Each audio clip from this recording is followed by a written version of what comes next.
Ipinasara ang isang piggery sa San Fernando sa Cebu na bistadong nagtatapon ng dumi ng hayop diretso sa dagat.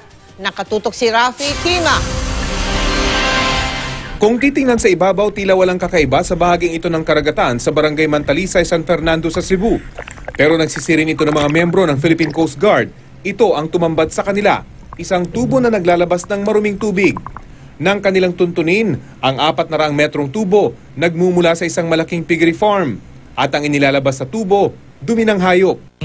Sinerve yung warrant at nag-inspection sila, positive ito. At makikita natin na nakabaon sa lupa yung pipe, PVC pipe, at doon lumalabas yung animal waste papunta sa dagat.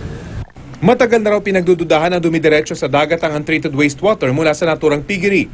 Kaya pala walang makitang dumi sa tabi ng piggery. Nakabaon ang tubo ng dumi at malayo sa dalampasigan ang dulo nito.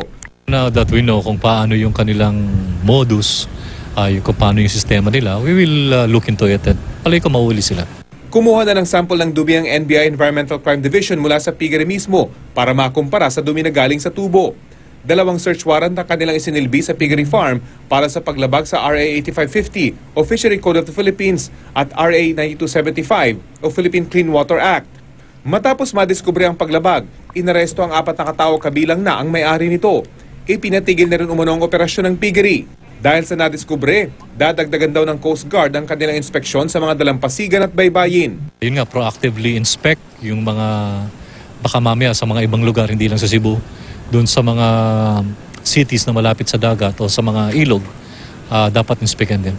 Ang Department of Environment and Natural Resources nangangalap ng detalye at pinag-aaralan ng ganitong pamamaraan ng waste disposal. Maling paniniwala raw kasi na dahil organic ang itinatapong dumi sa dagat, hindi na ito makakapulyut at makakaperwisyo.